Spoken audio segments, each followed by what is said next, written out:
അല്ല കൂടുതലായിട്ടുള്ളത് പല മൃഗങ്ങൾക്കും പലതരത്തിലുള്ള സ്വഭാവ വിശേഷമാണുള്ളത്. ആനയെ നമ്മൾ മനസ്സിലാക്കിയത് ആനയെ പൂർണ്ണമായിട്ട് ഇപ്പോഴും നമുക്ക് മനസ്സിലായിട്ടില്ല. ആന അതിന്റെ സ്വാഭാവികമായിട്ടുള്ള നമ്മൾ കരുതുന്ന അത്ര പോലെയുള്ള ഒരു ജീവിയല്ല എന്നുള്ളതാണ് പുതിയ അറിവുകളൊക്കെ വരുന്നത്. അതിന് വളരെയധികം പെട്ടെന്ന് തന്നെ ലേണിംഗ് കപ്പാസിറ്റി ഉണ്ട്. നമുക്ക് കിട്ടുന്നതിനേക്കാളും കൂടുതൽ കാര്യങ്ങൾ അറിയാൻ പറ്റും. അവയുടെ കുടുംബം എന്ന് പറയുന്ന ഒരു സങ്കല്പം നമ്മൾ കരുതുന്നതിലും അപ്പുറമാണ്. അപ്പൊ അങ്ങനെ കുറെ കോംപ്ലിക്കേറ്റഡ് ആണ് ആനയുടെ കാര്യത്തില്.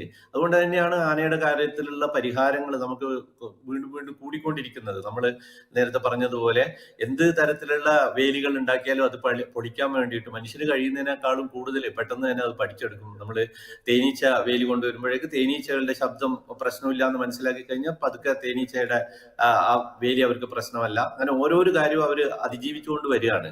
അപ്പൊ നമുക്ക് ആനകൾക്ക് മാത്രമാണ് ഇത്തരത്തിലുള്ള വേലികളോ അല്ലെങ്കിൽ കിടങ്ങുകളോ ഒക്കെ പ്രായോഗികമാകുന്നത്.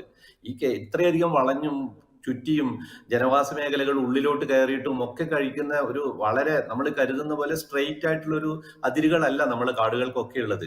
അത്തരം സ്ഥലങ്ങളിലൊക്കെ കേരളത്തിൽ മുഴുവൻ അങ്ങനെയുള്ള ഒരു വേലി പോലും പ്രായോഗികമല്ല.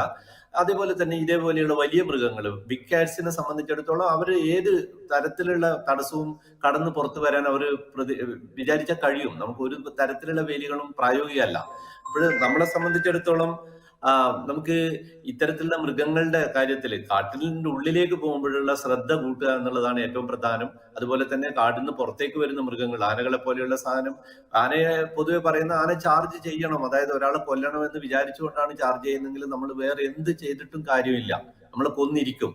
അത് കാട്ടിലായാലും പുറത്തായാലും. അപ്പോൾ ആനയെ പോലെയുള്ള ജീവികളോട് എപ്പോഴും എല്ലാ ആനകളും ഒരേ സ്വഭാവം ഉള്ളതല്ല. അതിൽ തന്നെ ഹാബിച്വൽ ആയിട്ടുള്ള പല സ്വഭാവമുള്ള ആനകളുണ്ട്.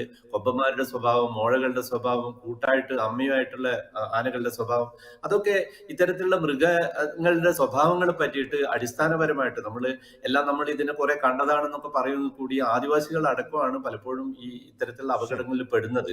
അപ്പം യഥാർത്ഥത്തിൽ അവയുടെ ജീവിതം, സ്വഭാവം, അതിനെ പറ്റിയിട്ടൊക്കെ നമുക്ക് കുറച്ചുകൂടി എല്ലാവർക്കും അറിവുകൾ ശരി. വേണം. സെക്യൂരിറ്റി മെഷേഴ്സ് നമ്മൾ കൂടുതലായിട്ട് ചെയ്യണം. നമ്മൾ രാത്രിയൊക്കെ പുറത്തിറങ്ങുമ്പോൾ കുറെ കൂടി ശ്രദ്ധ കാണിക്കുക എന്നുള്ളതൊക്കെയാണ്. അല്ലാതെ ശരി. പെട്ടെന്നുള്ള ഒരു പരിഹാരം ഏത് രാഷ്ട്രീയ പാർട്ടി വിചാരിച്ചാലും പറ്റുമെന്ന് എനിക്ക് തോന്നുന്നില്ല. നേരത്തെ പറഞ്ഞ പോലെ റീലൊക്കേഷൻ, നമുക്കറിയാം അനന്തമായിട്ട് ഇവയുടെ എണ്ണം കൂടുക എന്ന് ശരി. ശരി. പറയുന്നത് നല്ലൊരു കാര്യമല്ല. നമ്മൾ ചെയ്ത നല്ല പ്രവൃത്തിയുടെ ഭാഗമായിട്ടാണ് ഇവയുടെ, അതായത് ലോകത്തിന് മാതൃകയാകുന്ന വിധത്തിലാണ് നമ്മുടെ ടൈഗർ കൺസർവേഷൻ നടന്നത്. അതിനൊരു ശരി. പരിധിയുണ്ട്, അവസാനമുണ്ട്. നമ്മൾ കൺസർവ് ചെയ്ത് ആ അനന്തകൂടി കടുവകളിലേക്കോ അനന്തകൂടി ആനകളിലേക്കോ നമുക്ക് പോകാൻ ശരി. പറ്റില്ല.